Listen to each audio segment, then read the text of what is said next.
দোষ দিচ্ছেন। আপনাদের হাতে পাওয়ার ছিল, ডাক্তার ইউনূসের হাতে পাওয়ার ছিল।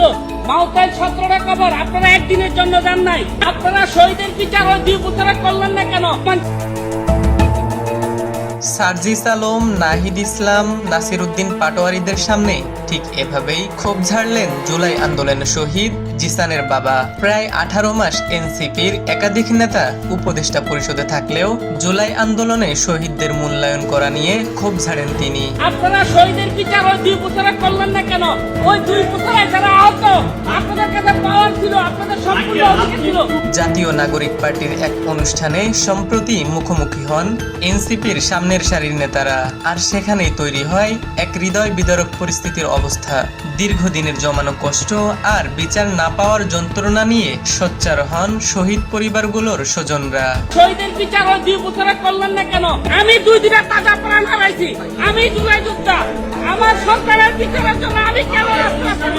এ সময় জিসানের বাবা সরাসরি প্রশ্ন তোলেন এনসিপি নেতাদের ভূমিকা নিয়ে। মঞ্চে থাকা নেতাদের প্রশ্ন করে তিনি বলেন, ক্ষমতার কাছাকাছি থেকেও বিগত দিনে শহীদ ও আহতদের সঠিক মূল্যায়ন কিংবা বিচারের জন্য যথাযথ উদ্যোগ কেন নেওয়া হয়নি? এমনকি মাতুয়াইলে 17 জন শহীদের কবর থাকলেও একদিনের জন্য এনসিপি নেতারা কেন একবারও গেলেন না? এমন প্রশ্ন করেছেন শহীদ জিসানের বাবা। 5 মাস সরকারের দোষ দিচ্ছেন। আপনাদের হাতে পাওয়ার ছিল, ডাক্তার ইউনূসের হাতে পাওয়ার ছিল। মাউতাইল 17টা কবর আপনারা একদিনের জন্য যান নাই। আপনারা শহীদের বিচার ওই 2 বছরে করলেন না কেন? জিসানের বাবা, আপনারা এখন 5 মাস সরকারের দোষ দিচ্ছেন।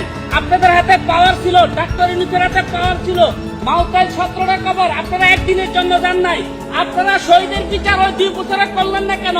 ওই 2 বছরে যারা আহত, আপনাদের কাছে পাওয়ার ছিল, আপনাদের সম্পূর্ণ অধিকার ছিল। আমরা বিগত 2 বছরে আমি আমার 2 জন প্রাণ হারাইছি, আমি 2 দিনের তাজা প্রাণ হারাইছি, আমি জুলাই যোদ্ধা। আমার সরকারের বিচারের জন্য আমি কেন রাস্তা করব? পরিস্থিতি উত্তপ্ত হয়ে উঠলে শহীদ জিসানের বাবার বক্তব্য থামিয়ে দিতে চান স্থানীয় এক এনসিপি নেতা। তবে সন্তানহারা এক বাবার আর্তচিৎকার মুহূর্তের মধ্যেই স্তব্ধ করে দেয় পুরো অনুষ্ঠানকে। হিমুর Rahman, news Bangla .news, Dhaka multimedia.